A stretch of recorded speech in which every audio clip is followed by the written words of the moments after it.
सांगली महानगरपालिका अखत्यारीत जी अतिक्रमणाची कारवाई सुरू आहे, मला आत्ता अनेक लोक त्यातील भेटून गेले.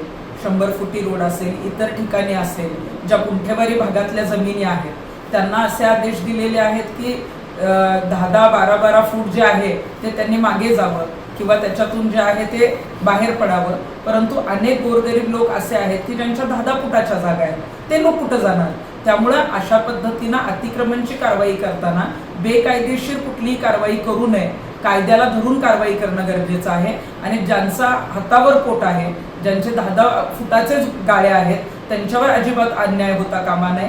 मी या संदर्भामध्ये चंदनदादा चव्हाण असतील, आम्ही असेल, तिथे दादांनी सगळी पाहणी केलेली आहे. परंतु महापालिका आयुक्तांनी याच्यामध्ये कुठलाही अन्याय होऊ नये अशी भूमिका घ्यावी, अन्यथा या सगळ्यांसाठी आम्हालाही आवाज उठवावा लागेल. परवा शामराव नगर वगैरे या परिसरामध्ये त्यांनी जे अतिक्रमण मोहीम राबवली, मुळात ज्या गुंठेवारी धारकांचे गाड्या आहेत त्या रोडला, त्याच्यामध्ये कमीत कमी एक 10-12 फुटाचे गाड्या आहेत.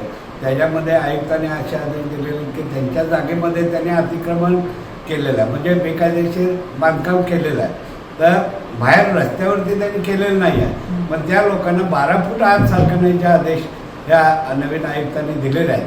आम्ही त्यांना सांगू इच्छितो की गुंठेवारी कायद्याप्रमाणे या महानगरपालिकेला राज्य सरकारने काही गाईडलाईन्स दिलेल्या आहेत की जर एखाद्यानं अनावश्यक बांधकाम केलं तर त्यानं चालू रेडिएटरांच्या 10% दंडाची आकारणी करून त्याला रेग्युलराईज करून द्यायची पद्धत या महाराष्ट्रामध्ये आणि बृहन महापालिका ॲक्टमध्ये तरतूद आहे.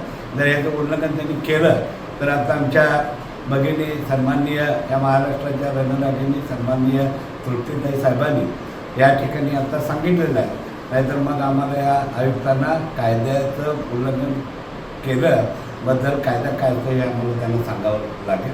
धन्यवाद. जय हिंद, जय महाराष्ट्र.